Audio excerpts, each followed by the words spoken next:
नमस्कार दोस्तों, बहुत बहुत स्वागत है एक बार फिर से आप सभी का रोशन सा स्टडी पॉइंट पे। और आज है 5 सितंबर और आप सभी को पता है कि 5 सितंबर को हम लोग किस रूप में सेलिब्रेट करते हैं? शिक्षक दिवस के रूप में, यानी कि टीचर्स डे के रूप में। ठीक है जी। और संजोग की बात क्या है कि पिछली बार भी जब मैं विजयनगर साम्राज्य की बात कर रहा था, विजयनगर साम्राज्य वाला चैप्टर करा रहा था, तो उस समय भी विजय मतलब टीचर्स डे का ही दिन था। ठीक है।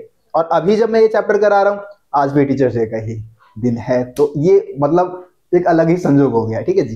तो सबसे पहले हमें भाई अपने उन सभी टीचर्स को आभार व्यक्त करना चाहिए जिन्होंने हमें यहाँ तक पहुंचाने में योगदान दिया है। आज हम लोग जो कुछ भी है अपने टीचर्स की वजह से ही। तो हमारे सबसे पहले टीचर्स हमारे माता पिता होते हैं, आप सभी को मालूम है, क्योंकि हमें चलना सिखाया, हमें बोलना सिखाया, है ना। जो 3-4 साल तक जब हम स्कूल नहीं जाते हैं, तो उससे पहले जो भी हमें शिक्षाएं जो मिलती है वो अपने माता पिता से मिलती है। तो हमारे सबसे पहले हमारे जो अध्यापक है, जो शिक्षक है, वो हमारे माता पिता है, तो सबसे पहले उन्हें आभार व्यक्त करना चाहिए। उसके बाद जब हम स्कूल की तरफ रुख करते हैं, स्कूल जाते हैं, तो वहाँ पे सही गाइडेंस एक टीचर के द्वारा मिलता है ना। हमें अपने लाइफ में क्या करना है, क्या नहीं करना है, इसके बारे में सारी चीजें हमारे टीचर्स ही बताते हैं। उन्हीं के मतलब कई टीचर्स पे हम लोग इतना भरोसा करते हैं ना कि आंख बंद करके वो जैसा कहते हैं वैसा कर देते हैं। ठीक है। तो और अगर सही टीचर आपके लाइफ में है तो आप अपनी लाइफ में बहुत आगे जाओगी, जाने वाले हो, या फिर आप लोग पहुंच चुके होंगे। ठीक है जी। तो इस शिक्षक दिवस पे आप सभी मतलब आप सभी को शिक्षक दिवस की हार्दिक शुभकामनाएं। और एक कमेंट उन सभी टीचर्स के लिए जो कि हमारे लिए बेहतर करते हैं। आप अपने टीचर का नाम बता सकते हैं, जिस भी टीचर को आप बहुत पसंद करते हैं, जिस टीचर ने आपके सक्सेस में बहुत ज्यादा योगदान दिया है ना। सबका कोई ना कोई फेवरेट टीचर होता है, तो आप भी बता सकते हैं। अच्छा, एक और चीज बताना भाई, एक और चीज मैं पूछना चाहूंगा कि आप आज टीचर्स डे था, तो आप सभी को पता है कि आज तो भाई हमारे जो अध्यापक लोग हैं वो छुट्टी पे मतलब छुट्टी पे नहीं रहे होंगे, लेकिन वो पढ़ाए नहीं होंगे। दिल्ली के स्कूलों में क्या होता है कि आज के दिन स्टूडेंट लोग जो है वो टीचर बनते हैं। ठीक है। मैं भी टीचर बनना चाहता था टीचर डे वाले दिन, लेकिन बना नहीं था। ठीक है। क्या कारण था, रीजन क्या था, वो भी मैं बता देता हूँ। तो बहुत मन था मेरा हिस्ट्री का टीचर बनने का। ठीक है। इतिहास मेरे को बहुत पसंद था, तो हिस्ट्री का टीचर या फिर पॉलिटिकल साइंस का भी टीचर बन जाता। लेकिन हुआ क्या है कि भाई मेरे को जो सब्जेक्ट बिल्कुल पसंद नहीं था, जिसको मैं पढ़ना पसंद नहीं करता था, संस्कृत, उस सब्जेक्ट का टीचर बनने के लिए मेरे को बोला गया। और इसके पीछे रीजन ये था कि जैसे हमारा जो सेक्शन था ना, मतलब हमारे जो 12th क्लास में टोटल सेक्शन की मैं बात करूं तो 3 सेक्शन में हमारा जो क्लास था वो डिवाइड था। ठीक है। सेक्शन ए, बी और सी। मैं जो था वो सेक्शन सी में था। अब टीचर्स बनने की बात आई तो लगभग 40 से 50 टीचर्स जो थे वो सिलेक्ट होने वाले थे, और स्टूडेंट की संख्या लगभग 100 से 150 रही होगी, है ना। 100 से 150 स्टूडेंट की संख्या थी। अब इसमें से भाई कोई 40 से 50 स्टूडेंट ही टीचर बनेंगे, तो जो टीचर्स बना रहे थे हमारे स्कूल के ही जो टीचर्स थे वही सेलेक्ट कर रहे थे कि किसको कौन से सब्जेक्ट का टीचर बनाना है। तो सबसे पहले उन्होंने ए सेक्शन से स्टूडेंट्स ले लिए। अब ये सेक्शन में बहुत सारे स्टूडेंट ऐसे थे जिन्होंने भाई सबसे पहले इन्हीं को महत्व दिया गया क्योंकि ये सेक्शन के बच्चे थे, तो इनको महत्व दे दिया गया। तो भाई ज्यादातर जो मेन सब्जेक्ट के टीचर्स थे वो तो ये सेक्शन वाले बन गए। बाकी बच्चे कुछ जो थे वो सारे बी सेक्शन वाले आ गए। हम आखिर में बचे, हमारे पास आखिरी में ऑप्शन आया, तो आखिर में ऑप्शन कौन से टीचर्स का था, जिसको किसी बच्चे ने ए और बी सेक्शन से किसी स्टूडेंट ने सेलेक्ट नहीं किया, जैसे कि संस्कृत है या फिर हिंदी है, ऐसे सब्जेक्ट के टीचर्स बनना था। ठीक है। मतलब मैं ये नहीं कहता कि आप किसी सब्जेक्ट के आधार पे मैं भेदभाव कर रहा हूँ, ऐसा कुछ नहीं, लेकिन मेरा भाई मन था कि मैं, और मेरे को पसंद भी था हिस्ट्री या पॉलिटिकल साइंस, तो मैं उस सब्जेक्ट का टीचर बनना चाहता था। तो इसीलिए मैंने मना कर दिया कि नहीं, मैं नहीं बनना चाहता। पर कोई दिक्कत नहीं, आज मैं रियल में टीचर बन चुका हूँ। आज 1 लाख से ज्यादा स्टूडेंट हमारे इस चैनल से जुड़े हुए हैं, यहाँ पे स्टडी कर रहे हैं, तो इससे ज्यादा मेरे को क्या चाहिए, है ना। वो एक दिन के लिए टीचर बन के मैं क्या करता, लेकिन आज तो मैं वास्तव में टीचर बन चुका हूँ। आज इतने सारे स्टूडेंट्स को इतने सारे स्टूडेंट को गाइड कर रहा हूँ, इतने सारे स्टूडेंट्स को मैं पढ़ा रहा हूँ। बहुत सारे स्टूडेंट मेरे चैनल से पढ़ के अच्छे खासा मार्क्स लेके आए हैं, तो मेरे लिए इससे बेहतर क्या हो सकता है। ठीक है। चलिए जी, अब हम अपने एक चीज और बताना भाई, कमेंट में ये भी पूछना चाहूंगा कि आप किस सब्जेक्ट के टीचर बने आज। ठीक है, ये भी बता देना कमेंट में। चलो स्टार्ट करते हैं फिर। तो जैसा कि आप सभी को पता है, ये चैप्टर है हमारा विजयनगर साम्राज्य, और इस चैप्टर के ऊपर आप लोगों को टोटल मैं अगर बात करूं तो हम लोग कहां तक कर लिए थे जी, हम लोग कहां तक कर लिए थे, हमने विजयनगर साम्राज्य की जो जल संपदा है, जल संपदा, है ना, यहां तक हमने कर लिया था। आज हम इसके आगे के जो टॉपिक्स हैं उसको हम करने वाले हैं। व्यापार हो गया, ये आपका राज तथा नायक अमरनायक प्रणाली हो गया था, है ना जी। जल संपदा के बारे में हो गया था, कमलपुरम जलाशय हो गया, हमारा हिरिया नहर के बारे में बता दिया था। आज हम बात करेंगे किलेबंदी से। ठीक है, आज के इस वीडियो का हमारा टॉपिक रहेगा विजयनगर साम्राज्य की किलेबंदी। देखिए, किलेबंदी से आप लोग क्या समझते हैं, किलेबंदी से आप लोगों को क्या समझ में आता है? सबसे पहले हम इसी की बात कर लेते हैं, किलेबंदी होता क्या है।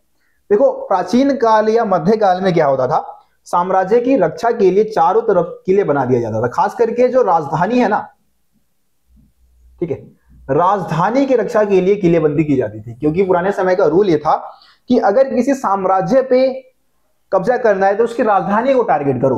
अगर राजधानी पे कब्जा हो गया ना तो पूरे साम्राज्य पे कब्जा माना जाएगा जी, ऐसा रूल था भाई। राजधानी पे कब्जा यानी कि पूरे साम्राज्य पे कब्जा। तो ज्यादातर दुश्मन जो होते थे वो किसी साम्राज्य की राजधानी पर हमला करते थे और वहां पे कब्जा करने की कोशिश करते थे। तो अगर किलेबंदी नहीं की जाएगी राजधानी की, उसके आसपास किलेबंदी नहीं होगी, घेराबंदी नहीं होगी, ऊंचे ऊंचे दीवार नहीं बनाए जाएंगे, तो राजधानी सुरक्षित नहीं होगा। तो खास करके राजधानी को चारों तरफ से किलेबंद कर दिया जाता था ताकि राजधानी सुरक्षित रहे। विजयनगर साम्राज्य की अगर हम किलेबंदी की बात करें, विजयनगर को भी चारों तरफ से किलेबंद किया गया था, क्योंकि विजयनगर एक साम्राज्य भी था, एक राजधानी भी था, एक नगर भी था। तो पूरे विजयनगर साम्राज्य को किले से घेरा गया था। ठीक है, इसमें हम किलेबंदी की ही बात करने वाले हैं। तो देखो, सबसे पहले किलेबंदी की बात करें तो किलेबंदी के बारे में बताता कौन है, तो 15वीं शताब्दी में एक फारस का राजदूत है। ठीक है, फारस के शासक, मतलब फारस के शासक का एक राजदूत था जिसको भेजा गया था कालीकट। कालीकट यानी कि अभी आप केरल में जाओ, केरल का एक एरिया था, एक बहुत फेमस बंदरगाह हुआ कालीकट केरल में। ठीक है, नीचे हमारे केरल में।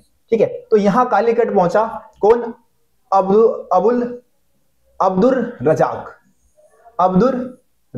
ठीक है, दूत था, ये संदेशवाहक था, और ये विजयनगर साम्राज्य की किलेबंदी को देख के बहुत प्रभावित हुआ, बहुत ज्यादा प्रभावित हुआ, और उसने 7 पंक्तियों का वर्णन किया। किलेबंदी की कितने पंक्तियों का वर्णन किया? 7 पंक्तियों का वर्णन किया, यानी कि 7 प्रकार से विजयनगर साम्राज्य को घेरा गया था, किलेबंद किया गया था। 7 दीवारें थी, अलग अलग जगह पे अलग अलग दीवारें बनाई गई थी। ठीक है जी, देखो किलेबंदी की खासियत क्या बताता है, जो अब्दुल रजाक है वो किलेबंदी की खासियत बताता है कि शहर में जो कृषि युक्त जो प्रयुक्त आसपास के जो क्षेत्र थे और जो जंगल थे, इनकी किलेबंदी भी की गई थी, यानी कि जंगलों की भी किलेबंदी की गई है ना, और आसपास के जो भी हमारे खेत थे उनकी भी किलेबंदी की गई। तो ये किलेबंदी की खासियत थी भाई। ठीक है जी, स्क्रीनशॉट ले लो, स्क्रीनशॉट ले लो। बहुत सारे बच्चों का कमेंट आता है, भैया आप साइड हटते नहीं हो, बस पढ़ाते रहते हो। ठीक है जी, तो स्क्रीनशॉट ले सकते हैं आप सभी। चलिए अगले पॉइंट की बात करते हैं। अगला पॉइंट है कि सबसे बाहरी दीवार थे उस शहर के चारों ओर बनी पहाड़ी क्षेत्र को आपस में जोड़ती थी। तो ये किलेबंदी जो की गई थी, किलेबंदी की जो पहली दीवार थी ना, वो आसपास के जो शहर के आसपास के जो चारों तरफ के जो पहाड़ी है उसको आपस में जोड़ती थी। मतलब पहले किलेबंदी से पूरे पहाड़ी क्षेत्रों को जोड़ा गया था। पहले किलेबंदी पहाड़ी क्षेत्रों में किया गया था। ठीक है जी, पत्थरों को जोड़ने के लिए किसी भी गारे या अन्य वस्तुओं का प्रयोग नहीं किया गया था। अब भाई किसी पत्थर को जोड़ना है तो आपको गारे यानी कि सीमेंट की जरूरत होगी, या मिट्टी का लेप लगा के आप उसको जोड़ सकते हो, लेकिन यहां पे ऐसा कुछ नहीं था भाई। पत्थर होते थे फनाकार। कैसे होते थे? फनाकार मतलब ऐसे आकार के होते थे जिनको आपस में आप ऐसे मिला दो ना, आपस में जोड़ दो ना, अलग नहीं हटेंगे, वो आपस में टिके रहेंगे। ऐसे आकार के पत्थर होते थे जिनको हम बोलते हैं फनाकार, जो कि आपस में जुड़े रहते थे, टिके रहते थे, ये एक दूसरे से अलग नहीं होते थे। इस पॉइंट में आपको ये देखने को मिल जाएगा। ठीक है जी, तो विजयनगर साम्राज्य की किलेबंदी के बारे में एक और पॉइंट जानेंगे। दीवारों के अंदर का भाग मिट्टी और मलबे के मिश्रण से बना हुआ था। ठीक है, दीवार के जो अंदर का भाग था वो किससे बना था? मिट्टी और मलबों का इस्तेमाल करके और उसका मिश्रण बना के अंदर का भाग जो था उसको बनाया गया था। ठीक है, वर्गाकार तथा आयताकार जो बुर्ज थे वो बाहर की ओर निकले होते थे। जो किलेबंदी में वर्गाकार और आयताकार जो बुर्ज बनाए गए थे उसको सपोर्ट के लिए किलेबंदी के वो बाहर की ओर निकले हुए थे। इस किलेबंदी की सबसे महत्वपूर्ण बात यह थी कि इसमें खेतों को भी घेरा गया था, है ना जी। खेतों के बारे में हमने पहले ही बात कर लिया। अब्दुल रजाक लिखता है कि पहली और दूसरी और तीसरी दीवारों के बीच जुटे हुए खेत, बगीचे तथा आवास थे, है ना। तो पहली, दूसरी और तीसरी जो दीवार है किलेबंदी की, उसके बीच में क्या थे? बीच में जुटे हुए खेत थे, खेत बने हुए थे, मतलब खेत थे, बगीचे और आवास मौजूद थे। आवास यानी कि जहां पे लोग रहते थे। देखो, एक डोमिंगो पेस नाम का एक यात्री है, पेस के बारे में यहाँ पे लिखा हुआ है। जो डोमिंगो पेस था उसके अनुसार पहली किलेबंदी से शहर में आने तक की दूरी बहुत ज्यादा है, जिसमें है खेत, कई उद्यान और जल है जो 2 झीलों से लाया जाता है। ठीक है, तो ये डोमिंगो पेस ने बोला है। डोमिंगो पेस एक आई थिंक पुर्तगाल का ही था। एक बरबोसा आगे आएगा, एक यात्री पुर्तगाली यात्री था बरबोसा, ये भी पुर्तगाली है। ठीक है, एक बार एनसीईआरटी बुक में चेक कर लेना। डोमिंगो पेस का नाम मैं ले रहा हूं। तो इन्होंने किलेबंदी के बारे में बोला है कि जो पहली किलेबंदी से जो मतलब पहली किलेबंदी से शहर में आने वाले में आने तक की जो दूरी थी वो बहुत ज्यादा थी, जिसमें खेत, कई उद्यान और जल थे, जो कि 2 झीलों से पानी यहाँ पे लाया जाता था। ठीक है, रहेगा यार सबको, समझ में आया? कोई दिक्कत नहीं जी? आगे बढ़ो, आगे बढ़ो। देखो दुर्ग, लग रहा 2 पेज आगे बढ़ गए हम।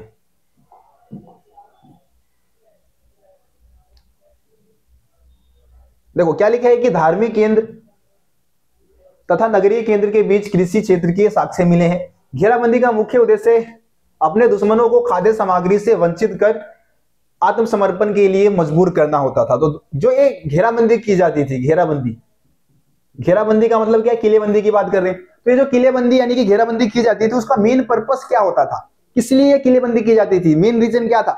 तो इस किलेबंदी का मेन रीजन ये था कि अपने दुश्मनों को क्या कर दो, खाद्य सामग्री से वंचित कर दो, है ना जी। मतलब खाने पीने की चीजें जब नहीं मिलेगी दुश्मनों को, क्योंकि खेतों की भी किलेबंदी कर रखे हो आप। अब खेतों की किलेबंदी करने का मतलब क्या है कि भैया ये जो खेत है सुरक्षित है, यहाँ पे दुश्मन आसानी से नहीं पहुंच सकते। और पुराने समय में युद्ध होते थे, युद्ध में 1 साल या फिर 2 साल का भी समय लगता था। अब कोई दुश्मन जो है आपके साम्राज्य के बाहर ठिकाना बना रखा है, उसको खाने पीने की चीजों की तो जरूरत चाहिए ना भाई। अब ना तो जंगल है उनके पास, जंगलों की भी किलेबंदी कर रखा है, विजयनगर साम्राज्य के राजाओं ने करवा रखा है, खेतों की भी किलेबंदी करवा रखी है। तो दुश्मनों को खाने पीने की चीजें नहीं मिलेगी, और जब भूखे रहेंगे, भूखे मरना थोड़ी नहीं चाहेंगे भाई, या तो आत्मसमर्पण कर देंगे या भाग जाएंगे वहां से, समझ लो। तो ये मेन पर्पस था कि दुश्मनों को खाद्य सामग्री से वंचित करके आत्मसमर्पण के लिए मजबूर करना एक कारण था।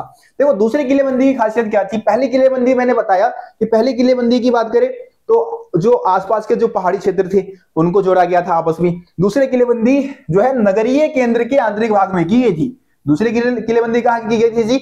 नगरीय केंद्र के आंतरिक भाग में। और तीसरी किलेबंदी से शासकीय केंद्रों को घेरा गया था। ठीक है जी, तीसरी किलेबंदी कहां की गई थी?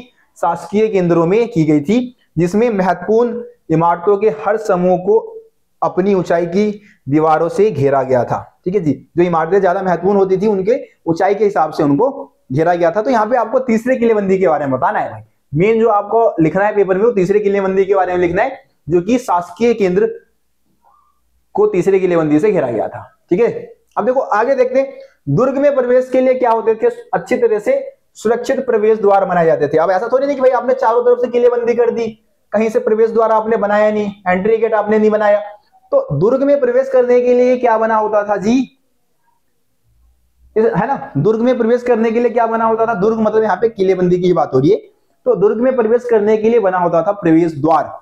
ठीक है, और प्रवेश द्वार की खासियत क्या थी कि इस पे खूब नक्काशी की जाती थी, इस पे गुबंद मेहराब होता था, है ना, और इसके ऊपर गुबंद बना हुआ था। तुर्की जो सल्तनत है उनके स्थापत्य कला की निशानी है कहीं ना कहीं। ये जो गुबंद नुमा संरचना जो बनाई जाती थी एंट्री गेट के ऊपर, वो कहीं ना कहीं तुर्की सुल्तानों की जो स्थापत्य कला की जो कला थी उससे लिया गया था।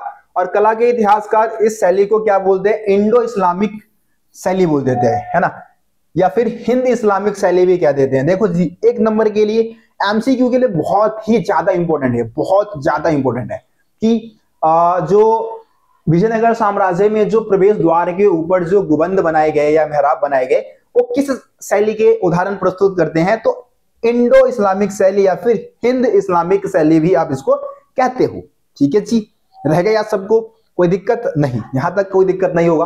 किलेबंदी की बात कर ली। अब किलेबंदी, अब यहीं पे आपको सड़कों का टॉपिक देखने को मिल जाएगा, है ना। तो विजयनगर का बहुत सारा एरिया पहाड़ी एरिया था। ठीक है, तो वहां पे जो सड़क बनाए गए थे उसके बारे में यहाँ पे आपको समझने को मिलेगा कि सड़कें ज्यादातर जो पहाड़ी भूभाग है उससे बचकर घाटियों से होकर इधर उधर घूमती थी, है ना। पहाड़ी क्षेत्र पे जो सड़क है उसका घुमाव नहीं था, बल्कि जहां पे घाटियां थी घाटियों पे इसका घुमाव होता था। ठीक है, घाटियों से ये जो सड़कें थी घूमती थी। सबसे महत्वपूर्ण सड़कों में से कई मंदिर के प्रवेश द्वार के आगे बनी हुई थी और उनके दोनों ओर बाजार थे। ठीक है जी, जो महत्वपूर्ण जो प्रवेश मतलब महत्वपूर्ण जो आपके जो सड़कें थी वो कहीं ना कहीं मंदिरों को कनेक्ट करती हुई निकलती थी, और उनके आसपास क्या बनाए जाते थे, बाजार बनाए जाते थे। बस इसमें इतना ही है, ठीक है जी। स्क्रीनशॉट ले लो, और अगर नोट्स बना रहे हो तो नोट्स बनाते हुए चलो। स्टार्टिंग में कुछ गलतियां हो रही थी, मैं बीच में ऐसे खड़ा हो जाता था और बस समझाता रहता था, बच्चे नोट्स नहीं बना पाते थे। लेकिन अब मैं समझ गया हूं कि एक कॉर्नर पकड़ के मेरे को समझाना है, और जरूरत पड़ने पे मेरे को साइड भी हट जाना है, ताकि बच्चे लोग स्क्रीनशॉट ले सके या फिर नोट्स बना रहे। बहुत सारे बच्चे मेरे बहुत ज्यादा मेहनती है, कुछ से नोट्स लिखते हैं, तो उनके लिए भी ये सुविधाजनक होगा। चलो अब विजयनगर साम्राज्य के शहरी केंद्र की बात कर लेते हैं। तो देखो शहरी केंद्र, अब देखो अलग अलग विजयनगर साम्राज्य के अलग अलग केंद्रों की हम बात करेंगे। सबसे पहले शहरी केंद्र से स्टार्ट करेंगे, उसके बाद राजकीय केंद्र, उसके बाद धार्मिक केंद्र। इन तीनों के बारे में हम बात करने वाले हैं अलग अलग टॉपिक में, ठीक है। सबसे पहले शहरी केंद्र की बात करें, एनसीईआरटी में हूबहू ऐसे ही टॉपिक दे रखे हैं भाई, सारा कुछ एनसीईआरटी से ले रहा हूं, सारा कंटेंट एनसीईआरटी से है, कहीं और जाने की आपको जरूरत नहीं है। एनसीईआरटी बुक भी पढ़ रहे हो ना, आप लोगों को ज्यादा चीजें पहले से पता होगा, बस यहाँ पे आप इसलिए आ रहे हो ताकि आप आसानी से चीजों को समझ सको, है ना। देखो शहरी केंद्र की बात करें तो विजयनगर साम्राज्य का जो उत्तरी पूर्वी हिस्सा था उसको हम लोग क्या बोलते हैं, शहरी केंद्र की संज्ञा दे देते। तो सबसे पहले दिशा का नाम याद रखना है, कौन से दिशा को शहरी केंद्र कहा जाता है, तो उत्तरी पूर्वी हिस्से को। अब यहां से मिला है परिष्कृत चीनी मिट्टी। अब मिट्टी का एक प्रकार है, ठीक है, चीनी मिट्टी जिसको हम कह सकते हैं, तो चीनी मिट्टी पाई गई है यहाँ पे। तो इससे इतिहासकारों ने अनुमान लगाया कि ये जो मिट्टी है बहुत कम जगह पे मिलता था, इससे बने हुए बर्तन वगैरह मिले होंगे जब भी, ये बात इतिहासकारों ने पता लगाया। तो इससे पता लगता है, इस आधार पर इतिहासकार इस निष्कर्ष पे पहुंचे कि यहाँ पे अमीर व्यापारी रहते थे, है ना, और ये मुस्लिम लोगों का एक रिहायशी मोहल्ला था। मतलब मुस्लिम लोग जो थे वो बहुत ज्यादा रिहायशी थे, अमीर थे, जो इस मोहल्ले में रहते थे, इस एरिया में रहते थे, है ना। मकबरा और मस्जिद के स्थापत्य हम्पी से मिले मंदिरों के मंडपों के स्थापत्य से मिलते जुलते थे, ठीक है। तो यहाँ पे जो मकबरे मिले हैं, मस्जिद मिले हैं, उसके स्थापत्य कला जो है, मतलब उसको बनाने की जो कला है, वो हम्पी के जो मंदिर मिले हैं उससे भी लगभग सिमिलर ही है, मिलता जुलता ही है ये चीजें, ठीक है जी। ठीक है, चलो स्क्रीनशॉट ले लो फटाफट, आगे बढ़ जाते हैं। देखो 16वीं शताब्दी का पुर्तगाली यात्री, बहुत इंपॉर्टेंट लाइन बता रहा हूं मैं आप लोगों को। 16वीं शताब्दी का एक पुर्तगाली यात्री था जिसका नाम था बरबोसा। इससे पहले हमने पेस के बारे में बात किया, डोमिंगो पेस, है ना, डोमिंगो पेस, ठीक है। तो इसके बारे में याद रखना, ये भी पुर्तगाल से था, बरबोसा भी पुर्तगाल से है, ठीक है। तो बरबोसा ने क्या लिखा है भाई, बरबोसा ने क्या बताया, जो 16वीं शताब्दी का जो पुर्तगाली यात्री था बरबोसा, वहां के लोगों के आवास के बारे में, आवास यानी कि घरों के बारे में क्या कहता है, घरों के बारे में कहता है कि लोगों के जो आवास थे ना वो छप्पर के बने थे, लेकिन बहुत ज्यादा मजबूत थे। एक लाइन और ऐड कर देना, मजबूत, ठीक है। लोगों के घर जो थे वो किससे बने थे, छप्पर के बने थे, लेकिन बहुत मजबूत हुआ करते थे भाई। इस पूरे क्षेत्र में बहुत सारे पूजा स्थल और छोटे मंदिर मिले हैं, ये भी बात बरबोसा बताता है, ठीक है। इसके अलावा कुएं के जो पानी थे, बरसात के जो पानी थे, या फिर जलाशय के जो पानी थे, या फिर मंदिर के आसपास के जो जलाशय होते थे, वो नगर वासियों के लिए पानी का मुख्य स्रोत माना जाता था। कुएं का पानी, बरसात का पानी, या फिर मंदिरों के आसपास जो जलाशय है उसका पानी लोगों के लिए पानी पीने के लिए बहुत महत्वपूर्ण साधन माना जाता था। रहेगा याद? चलो आगे बढ़ जाते हैं। अब राजकीय केंद्र की बात कर लेते हैं। अच्छा, राजकीय केंद्र से क्या समझ में आता है, राजकीय केंद्र से भैया क्या समझ में आता है, तो राजकीय केंद्र से ही समझ में आता है कि भाई इसका संबंध किससे होगा, राजाओं से होगा। जहां रहते होंगे राजा महाराजा वो कहलाएगा राजकीय केंद्र, ठीक है जी। अब देखो सबसे पहले दिशा याद करना है, कौन से दिशा को राजकीय केंद्र कहा जाता है, तो दक्षिणी पश्चिमी भाग को क्या कहते हैं जी, राजकीय केंद्र कह देते हैं। अब यह राजकीय केंद्र होने का मतलब क्या था कि राजाओं से जुड़े हुए महल मिलने चाहिए थे, है ना, बड़े बड़े जो हवेली है वो मिलने चाहिए थे, लेकिन महल बहल कुछ मिला नहीं, सिर्फ मिला तो मिला सबसे ज्यादा मंदिर। देखो 60 से भी ज्यादा यहाँ पे मंदिर मिले। तो इससे यह समझ में आता है कि विजयनगर के राजा जो थे ना वो मंदिरों के निर्माण को बहुत महत्व देते थे भैया, मंदिर बहुत संख्या में बनवाते थे, ठीक है। लगभग 30 रचनाओं की पहचान महलों के रूप में हुई। जो 30 रचनाएं मिली है, मतलब 30 यहाँ से संरचनाएं मिली है, उसको हम महल कह सकते हैं, ठीक है। तो महल मिले हैं भाई यहाँ से। मंदिर पूरी तरह से राजगिरी से निर्मित थे, जबकि धर्मेतर भवनों को विकृत वस्तुओं से बनाया गया था, ठीक है। मतलब ज्यादातर जो मंदिर थे वो राजगिरी से निर्मित थे। जो राजगिरी जो पत्थर होते हैं, पत्थर का एक टाइप होता है आई थिंक, है ना, तो इस पत्थर से बनाए गए थे, ठीक है। और जो अन्य जो भवन होते थे वो विकृत वस्तुओं से, जो नॉर्मल किस्म की वस्तुएं होती थी उनसे बनाई जाती थी, ठीक है जी। रहेगा याद? चलो आगे आ जाओ, इसका भी स्क्रीनशॉट ले लो भाई, तेजी में निकल गया मैं। देखो सभा मंडप की बात कर रहे हैं यहाँ पे, राजकीय केंद्र में स्थित जो सभा मंडप है उसकी बात कर लेते हैं। तो राजा का भवन जो है, राजा का भवन नाम की संरचना इस क्षेत्र में सबसे बड़ी संरचना थी, लेकिन इसके राजकीय आवास होने का कोई साक्ष्य नहीं मिलता है। ठीक है, तो राजा का भवन है उसको यहाँ का सबसे महत्वपूर्ण संरचना कहा जाता है, लेकिन ये राजकीय संरचना थी, इसके बारे में कुछ भाई इतिहासकार कह नहीं सकते हैं। इसके दो मंच थे, जो राजा का भवन था ना, राजा के भवन के क्या थे, दो सबसे प्रभावशाली मंच थे, जिसमें एक सभा मंडप था भैया और दूसरा महानवी डिब्बा। बहुत ज्यादा इंपॉर्टेंट भाई, बहुत ज्यादा मोस्ट इंपॉर्टेंट महानवी डिब्बा आ गया, पेपर में आता है यहां से क्वेश्चन भाई। ठीक है, महानवी डिब्बे से क्वेश्चन आपके एग्जाम में पूछा जाता है, तो ध्यान से समझना भाई अभी जो भी बता रहा हूं। ठीक है, तो जब बहुत ही सुंदर और आकर्षक था, दोनों ही बहुत ज्यादा सुंदर और आकर्षक थे। सभा मंडप एक ऊंचा मंच था। सभा मंडप क्या था भाई, सभा मंडप एक बहुत ऊंचा मंच था। इसके पास देखो, ये सभा मंडप के बारे में भी कुछ पॉइंट्स बता रहे हैं। इसके आसपास तथा निश्चित दूरी पर, आसपास होगा, आसपास ही होगा यहाँ पे, ठीक है, आसपास कर लेना। इसके आसपास तथा निश्चित दूरी पर लकड़ियों के स्तंभ के लिए छेद बने हुए थे। इसमें दूसरी मंजिल जो इस स्तंभों पर टिकी थी तक जाने के लिए सीढ़ी भी बनी हुई थी। ठीक है, सभा मंडप के दूसरे मंजिल पे जाने के लिए एक सीढ़ी भी बनी हुई थी। सभा स्तंभ एक दूसरे के बहुत पास थे। ठीक है, जो स्तंभ थे वो एक दूसरे के, स्तंभ समझते हो, स्तंभ मतलब पिलर होता है। ठीक है, स्तंभ यानी कि पिलर, तो ये बहुत पास थे एक दूसरे के। यह स्पष्ट नहीं है कि यह मंडप किस काम के लिए बनाया गया था। ठीक है, इसके बारे में ज्यादा पता भी नहीं है कि इस मंडप का इस्तेमाल किस लिए होता था। इसके कार्य के बारे में इतिहासकारों को कुछ नहीं मालूम। मंडप से क्वेश्चन, सभा मंडप से कोई क्वेश्चन नहीं आता है। लेकिन अब जो बताऊंगा महानवी डिब्बा भाई मोस्ट इंपोर्टेंट। ठीक है, मोस्ट इंपोर्टेंट। तो महानवी डिब्बा क्या है, विजयनगर साम्राज्य का एक बहुत ही ऊंचा और विशालकाय मंच था। ठीक है, बहुत ही ऊंचा और एक विशालकाय मंच था, जिसको हम क्या बोलते हैं, महानवी डिब्बा। इसके नाम में ही अर्थ छुपा है भाई, नाम में ही नवमी डिब्बा। नवमी यानी कि नवरात्रि के त्योहार की बात हो रही है।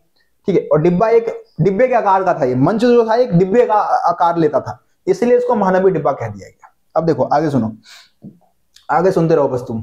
11,000 वर्ग, कहां भाग गया भाई तू, कहां भाग गए। हाँ देखो, 11,000 वर्ग फीट के आधार, इसका आधार कितना था भाई, आधार कितना था 11,000 वर्ग फीट, और इसकी ऊंचाई कितनी थी 40 फीट। ठीक है, याद रहेगा 11,000 वर्ग फीट इसका आधार था, ऊंचाई थी भाई 40 फीट। ठीक है, यह बहुत ही सुंदर और आकर्षक था। ये तो पॉइंट डाल देना भाई। किसी की विशेषता पूछ लेना, मंदिर की, विजयनगर साम्राज्य की मंदिर की विशेषता पूछ ले, महानवी डिब्बे की विशेषता पूछ ले, एक पॉइंट तो भाई फिक्स रखना, ये बहुत ही सुंदर और बहुत आकर्षक था।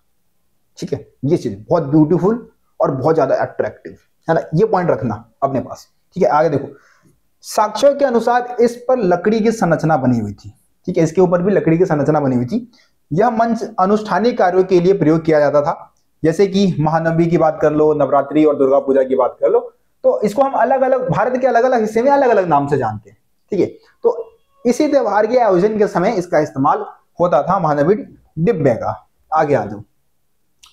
विजयनगर के शासक इस अवसर पर अपने ताकत और रुतबे का प्रदर्शन करते थे। जो महानवमी का जो त्योहार होता था उस समय अपने रुतबे और ताकत का प्रदर्शन करते थे विजयनगर के राजा लोग। अब धर्म अनुष्ठान क्या थे भाई, इस त्योहार से जुड़े धर्म अनुष्ठान क्या थे, तो मूर्तियों की पूजा होती थी इस त्योहार के समय, है ना, राज्य की अश्वों की पूजा होती थी, भैंसों और अन्य जानवरों की बलि भी दी जाती थी। तो भैंसों की बलि देने की परंपरा थी भाई इधर। ठीक है, अब आकर्षक की बात कर लेते हैं। आकर्षक क्या था, है ना, आकर्षक का मतलब क्या है, आकर्षण का मतलब क्या है, आकर्षक का मतलब बोल सकते हो, आकर्षक मतलब कि क्या चीजें ऐसा इस त्योहार में होता था जिसको देखने के लिए लोग आते थे।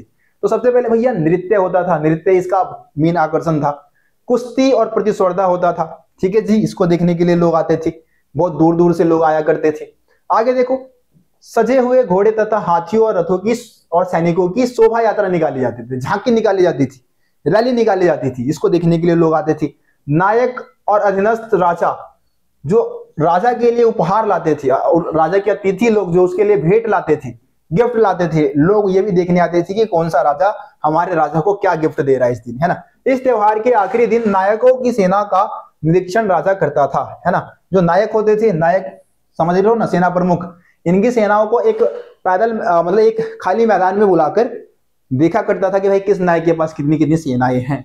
नायक राजा के लिए बड़ी मात्रा में भेंट तथा कर लाते थे इस दिन, है ना जी। भेंट ला रहे हैं नायक लोग, और क्या ला रहे हैं जी, कर वगैरह जो है टैक्स भी वसूल के राय का पूरा महल भर दे रहे पैसों से, समझ रहे हो।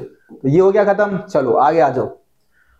राजकीय केंद्र में स्थित अन्य भवन की हम बात करेंगे। ठीक है, टॉपिक वैसे राजकीय केंद्र में स्थित अन्य भवन होना चाहिए था, पूरा टॉपिक यहाँ पे डाला नहीं है, माफी चाहेंगे इसके लिए। ठीक है जी, थोड़ा सा फोन को ऊपर उठा देते हैं क्योंकि आप लोगों को शायद दिख नहीं रहा होगा ऊपर का सब कुछ, है ना जी। चलो अब दिख रहा होगा भाई। राजकीय केंद्र में स्थित अन्य भवन, अन्य भवन ये टॉपिक है हमारा। देखो तो राजकीय केंद्र में स्थित अन्य भवनों की बात करें तो एक तो हमारा लोटस महल आ जाएगा। राजकीय केंद्र के सबसे सुंदर भवनों में से एक था लोटस या फिर कमल महल, है ना। इसका नामकरण 19वीं शताब्दी के अंग्रेज यात्रियों ने किया था भाई। ठीक है, नामकरण किसने किया, अंग्रेज यात्रियों ने। और एक परिषदीय सदन था, परिषदीय सदन जहां पे राजा अपने परामर्शदाताओं से मिलता था। परिषद का मतलब क्या है, परिषद मतलब जहां पे लोगों की सभा बुलाई जाती है। तो इस परिषदीय सदन में राजा अपने परामर्शदाताओं से मिलता था। राजकीय केंद्र में कई मंदिर भी मिले हैं, इनमें से एक हजार राम मंदिर है। अब हजार राम मंदिर की आगे बात करते हैं, तो भाई कमल महल के बारे में हो गया, हजार राम मंदिर की बात कर लेते हैं आगे। तो राजकीय केंद्र में स्थित एक बहुत ही बढ़िया मंदिर है, सुंदर मंदिर है, जिसको हम हजार राम मंदिर के नाम से जानते हैं।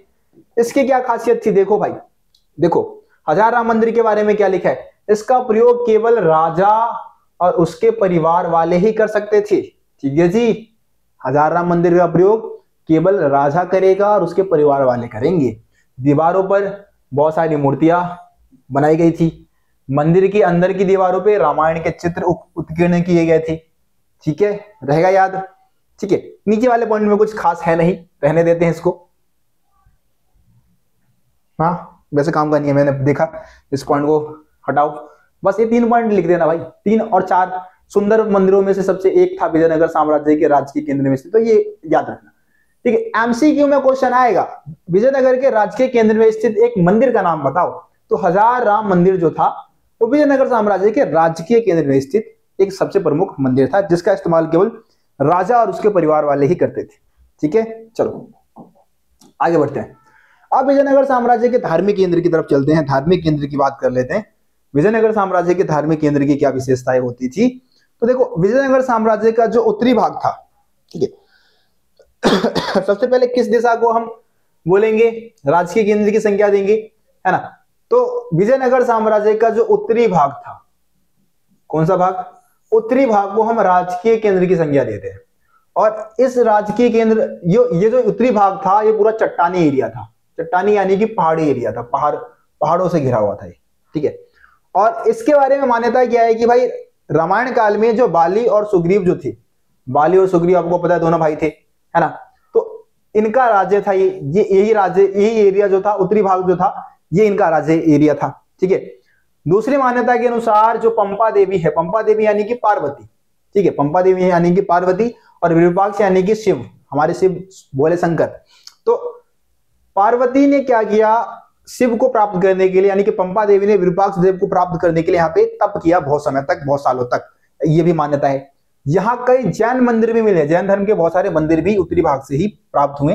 तो इससे समझ में आता है कि इसको धार्मिक केंद्र की संख्या दी जा सकती है। धर्म से जुड़ी हुई जो संरचनाएं थी वो इसी एरिया से हमारे को मिले हैं, हमारे को पाए हैं, है ना। तो इस आधार पे आप ऐसा कह सकते हैं। ठीक है जी, याद रहेगा सबको। चलो आगे देखो, आगे देखो और समझो।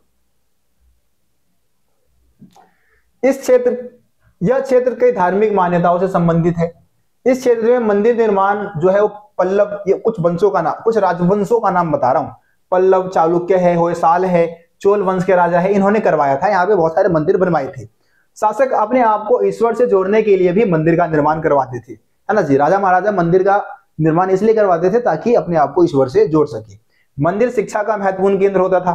शासक और अन्य लोग मंदिरों के लिए भूमि दान देते थे। ठीक है जी, मंदिर महत्वपूर्ण धार्मिक, सामाजिक, सांस्कृतिक तथा आर्थिक केंद्र के रूप में विकसित हो गए। ठीक है, रहेगा यार सबको। स्क्रीनशॉट ले लो इस पेज का भी, ज्यादा कुछ काम की बात नहीं थी इसलिए तेजी में निकाल दिया मैंने इस पेज को। आगे आ जाओ। विजयनगर शासक को विरूपाक्ष तथा पंपा देवी के मंदिरों के वजह से चुना गया था। विजयनगर स्थान, शासक पढ़ दिया मैंने, विजयनगर जो स्थान है इसका सिलेक्शन किस आधार पे हुआ था, विरूपाक्ष तथा पंपा देवी के मंदिरों की वजह से विजयनगर को चुना गया था। ठीक है जी, क्योंकि इस एरिया में विरूपाक्ष और पंपा देवी मंदिर स्थित था। है ना। विजयनगर के शासक भगवान विरूपाक्ष की ओर से शासन करने का दावा करते थे। तो विजयनगर साम्राज्य के सबसे प्रमुख देवता अगर कोई है तो विरूपाक्ष देव ही है ना। ज्यादातर राजा जो है अब ये दावा करते थे कि वो श्री विरूपाक्ष की तरफ से क्या कर रहे हैं, राज कर रहे हैं, आप लोगों के ऊपर शासन कर रहे हैं। ठीक है, सभी राजकीय आदेशों पर हमेशा कन्नड़ लिपि में श्री विरूपाक्ष शब्द लिखे होते थे। तो ये भी याद रखो भाई, राजकीय आदेश पर हमेशा कन्नड़ लिपि में कौन सा शब्द लिखा होता था, कौन सा नाम लिखा होता था, श्री विरूपाक्ष लिखा होता था। ठीक है, विजयनगर के शासकों ने पुराने परंपराओं को अपनाया और उनमें नवीनता लाई, उन्हें आगे विकसित किया। जो भी पुरानी परंपराएं थी उसको अपनाया, उसको नया बनाया उन्होंने। ठीक है जी, ये सारे पॉइंट्स आप याद रखो। आगे देखो, गोपुरम और मंडप की बात कर लेते हैं। गोपुरम क्या होता है, तो विजयनगर साम्राज्य के जो मंदिरों के जो प्रवेश द्वार होते हैं, है ना, जो मंदिर के अंदर के मंदिर के क्या है, प्रवेश द्वार, है ना, उसको क्या बोला जाता है, गोपुरम। मंडप क्या होता है, तो जिसका इस्तेमाल किस लिए होगा, विवाह का आयोजन करने के लिए, है ना, तो उसको हम क्या बोलेंगे, मंडप बोलेंगे। बस इसमें यही बता रखा है और कुछ नहीं है। देखो, ये जो प्रवेश द्वार होते हैं जिसको हम गोपुरम बोलते हैं, गोपुरम दूर से ही मंदिर होने का संकेत दे देते हैं भाई। इतने ऊंचे होते हैं कि दूर से ही पता लग जाएगा कि उस स्थान पे क्या होगा, मंदिर होगा। साउथ की मूवियों में आपने देखा भी होगा, ऊंचे ऊंचे जो वो मंदिर दिखते हैं ना आपको, मंदिर वो मंदिर नहीं है, वो प्रवेश द्वार है, उसके नीचे मंदिर है, समझ रहे हो। ठीक है जी, चलो विरूपाक्ष मंदिर की बात कर लेते हैं। तो विरूपाक्ष मंदिर के सबसे प्रमुख देवता कौन है भाई, श्री विरूपाक्ष देव है, जिनको हम किनका रूप मानते हैं, शिव का रूप मानते हैं। ठीक है जी, शिव जो है प्रमुख देवता है। विरूपाक्ष मंदिर का निर्माण कई शताब्दियों तक हुआ। विजयनगर की स्थापना जब हुई उसके बाद इसको और बड़ा किया गया। उससे पहले ही लगभग, देखो क्या लिखा है, मुख्य मंदिर होगा भाई, मिस प्रिंट हो गया है, माफी चाहूंगा। मुख्य मंदिर, मुख्य मंदिर के सामने बना मंडप कृष्णदेव राय ने क्या किया, कृष्णदेव राय ने अपने राज्यारोहण के समय बनवाया था। पूर्वी गोपुरम के निर्माण का श्रेय भी इसी को जाता है ना। तो विजयनगर साम्राज्य में कृष्णदेव राय है, कृष्णदेव राय का राज्यारोहण कब हुआ था, सारे बच्चे कमेंट में बताएंगे कृष्णदेव राय जो राय है उसका राज्यारोहण कब हुआ था। तो जो मुख्य मंदिर के सामने जो मंडप बनवाया था वो अपने राज्यारोहण के समय बनवाया था, और उसमें पूर्वी गोपुरम के निर्माण का श्रेय भी जो है वो किसको दिया जाता है, कृष्णदेव राय को दिया जाता है। जो पूर्वी गोपुरम जो बनवाया विरूपाक्ष मंदिर के अंदर, वो भी किसने बनवाया, कृष्णदेव राय ने। मंदिर के सभागार, मंदिर में क्या होते थे, सभागार होते थे। सभागार का प्रयोग कई कार्यों के लिए होता था। ठीक है, सभागार क्या, दो जहां पे सभा बुलाई जा रही है, लोग इकट्ठे हो रहे हैं, कीर्तन गा रहे हैं, भजन गा रहे हैं, देवी देवताओं को झूला झूला रहे हैं, तो इसके लिए इसका इस्तेमाल होता था, है ना। नीचे आप देखेंगे तो यहाँ पे सभागार का इस्तेमाल किस लिए होता था, संगीत का आयोजन होता था, नृत्य, नाटक, है ना, और विशेष कोई कार्यक्रम है, देवी देवताओं को झूला झुलाना है, कोई उत्सव का आयोजन करना है, इसके लिए सभा जो सभागार है उसका इस्तेमाल होता था। ठीक है जी, याद रहेगा सबको। तो ये सारे पॉइंट्स आप लोग स्क्रीनशॉट ले लो या फिर नोट डाउन कर लो भाई। चलो विट्ठल मंदिर की बात कर लेते हैं।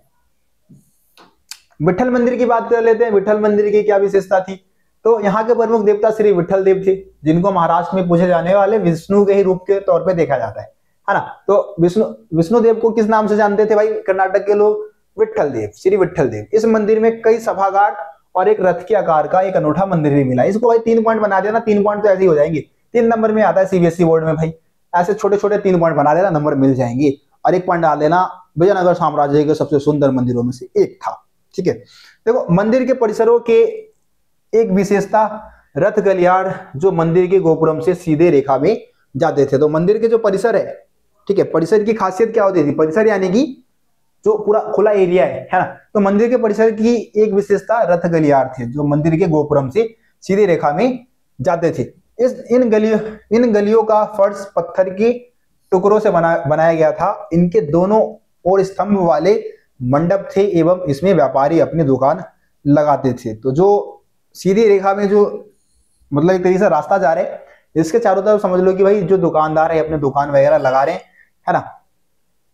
नायकों ने मंदिर निर्माण की परंपरा को भी जारी रखा। कुछ सबसे दर्शनीय गोपुरमों का निर्माण भी स्थानीय नायकों ने करवाया था। ठीक है जी, तो जो मंदिर निर्माण का काम है, अगर हम कहें कि राय कर रहे हैं, राजा कर रहे हैं वहां के, तो ये सही नहीं होगा, बल्कि नायक भी करवाते थे, उनमें गोपुरमों को जुड़वाते थे। तो ये नायकों की भूमिका भी मंदिर निर्माण में देखा जा सकता है। ठीक है, चलिए महलों, मंदिरों तथा बाजारों का अंकन कैसे किया गया। देखो, विजयनगर साम्राज्य के बारे में जानकारी जुटाया गया। विजयनगर के विषय में जानकारी प्राप्त करने में मुख्य जो स्रोत रहा है, जिस चीजों ने योगदान दिया है, महलों मंदिरों के बारे में जानकारी प्राप्त करने में जो योगदान दिया है, उसमें फोटोग्राफ है, नक्शे है, संरचनाओं के जो खरे रेखा चित्र है, मूर्तियां है, यात्रा वृत्तांत है, अभिलेख है ना, ये सारी चीजें जो है हमें विजयनगर साम्राज्य के बारे में जानकारी देता है। अब महलों, मंदिरों और बाजारों के अंकन के लिए क्या किया गया, नक्शा तैयार किया गया। विजयनगर साम्राज्य का नक्शा, सबसे पहले एक नक्शा तैयार किया गया, इसको 25 वर्गाकार भागों में बांट दिया गया। ठीक है, 25 वर्गाकार भागों में बांटा गया। ठीक है, और इन 25 वर्गाकार भागों को वर्णमाला के एक चिन्ह से क्या कर दिया गया जी, अंकित कर दिया गया। ठीक है, अंकित कर दिया गया, और इस तरीके से फिर इन वर्गाकार भागों को और छोटे छोटे वर्गों में बांटा गया। फिर इससे उन्होंने अनुमान लगाया कि भाई किस एरिया में महल है, किस एरिया में बाजार है, किस एरिया में मंदिर है। इस तरीके से आपके बुक में ऐसे ही लिखा है भाई, तो इसी तरीके से मैं समझा रहा हूं। ठीक है, देखो क्या लिखा है, 20वीं शताब्दी में इस स्थान का संरक्षण भारतीय पुरातात्विक सर्वेक्षण तथा कर्नाटक पुरातात्विक एवं संग्रहालय विभाग द्वारा किया गया। जो हम्पी है, हम्पी के अवशेषों की सुरक्षा की जिम्मेदारी भारतीय पुरातत्व सर्वेक्षण तथा कर्नाटक पुरातात्विक सर्वेक्षण एवं संग्रहालय के जो संग्रहालय है उसके हाथों में दे दिया गया। 1976 में क्या होता है, हम्पी को राष्ट्रीय महत्व के स्थल के रूप में मान्यता मिल जाती है यूनेस्को के द्वारा। ठीक है, यूनेस्को जो है ये वही मान्यता देती है भाई, यूनेस्को के बारे में आप लोग जानते होंगे। तो उसने इसको राष्ट्रीय महत्व के स्थल के रूप में मान्यता मिली। 1980 के दशक में विजयनगर से मिले भौतिक अवशेषों की सूक्ष्मता से प्रलेखन की एक महत्वपूर्ण परियोजना की शुरुआत हुई। इसमें सिर्फ एक हिस्से को बारीकी से देखते हैं, है ना, मतलब ये एनसीईआरटी का लाइन लिख दिया, इसको डालना नहीं था। तो 1980 के बाद से क्या होता है, विजयनगर पे और ज्यादा गहराई से शोध होना स्टार्ट होता है, रिसर्च होना स्टार्ट होता है। तो इसमें जैसे कि स्टार्टिंग में मैंने बताया कि किस तरीके से विजयनगर साम्राज्य के महल, मंदिर और बाजारों के बारे में जानकारी जुटाया गया। तो सबसे पहले क्या किया गया, एक मानचित्र बनाया गया। ठीक है, मानचित्र, उस मानचित्र को 25 वर्गाकार भागों में बांटा गया, है ना, और हर एक 25 वर्गाकार भाग को वर्णमाला के एक अक्षर से इंगित किया गया। जो अभी मैंने आपको बताया था वही बात यहाँ पे आपको देखने को मिल रही है। फिर इन छोटे वर्गों को दोबारा से भी कई छोटे वर्गों के समूह में बांटा गया, फिर छोटे वर्गों को और छोटे इकाइयों में बांटा गया।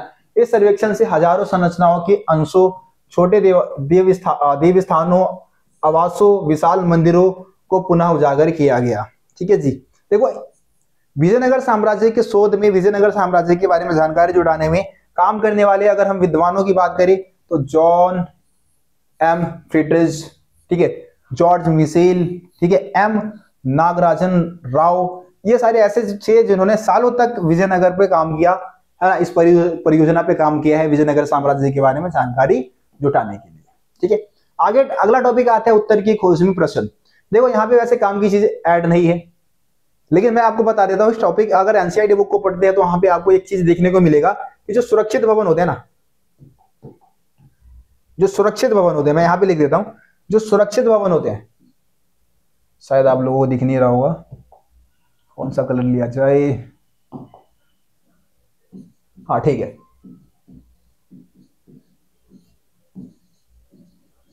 तो क्वेश्चन आ जाता है एक बार, कई बार आ जाता है कि जो सुरक्षित भवन होते हैं वो हमें क्या जानकारी देते हैं, क्या पता लगता है सुरक्षित भवन से। आप इतिहास के बारे में आप क्या जान सकते हो सुरक्षित भवन से। तो देखो सुरक्षित भवन जो होते हैं ना, उनसे हमें पता लगता है कि उन भवनों को किन वस्तुओं के माध्यम से बनाया गया होगा और कैसे बनाया गया होगा, उनको बनाते समय किन वस्तुओं का इस्तेमाल किया गया होगा, है ना। तो वस्तुओं का पता लग जाता है कि भाई किन वस्तुओं से उन भवनों को बनाया गया, कैसे बनाया गया होगा ये पता लग गया, उसको किसी जगह को, किसी स्थान को व्यवस्थित कैसे किया गया है ना, व्यवस्थित कैसे किया गया है उसका पता लग जाएगा हमारे को। इसके अलावा सुरक्षित भवनों पे कई प्रकार के चिन्ह मिल जाते हैं हमें, चिन्ह, अगर इन चिन्हों की तुलना हम करते हैं कोई भी साहित्यिक स्रोत से, ठीक है, किसी भी साहित्यिक स्रोत से अगर हम करेंगे तो हमें बहुत कुछ पता लगेगा उन इमारतों से, उन सुरक्षित भवनों से। ठीक है। तो थोड़ा सा सुरक्षित भवनों के बारे में बता रखा है। एनसीईआरटी बुक के सबसे आखिरी पेज पे उत्तर की खोज में प्रश्न आपका एक टॉपिक देखने को मिलेगा, ठीक है जी। उत्तर की खोज में प्रश्न, उसमें आपको यही टॉपिक बता रखा है। इसको एक बार आप पढ़े, कुछ समझ में ना आए तो कमेंट में आके बताएं, और समझ में नहीं आया तो कोशिश करेंगे फिर आपकी समस्या का समाधान के लिए, है ना। तो बस आज की इस वीडियो को करेंगे यहीं पे समाप्त। 40 मिनट की वीडियो बन चुकी है और मैं बिल्कुल थक चुका हूं। तो मिलते हैं फिर आप सभी से अगली वीडियो में। तब तक के लिए जय हिंद जय भारत। आप सभी अपना तब तक के लिए जय हिंद जय भारत। आप सभी अपना ख्याल रखिए। धन्यवाद।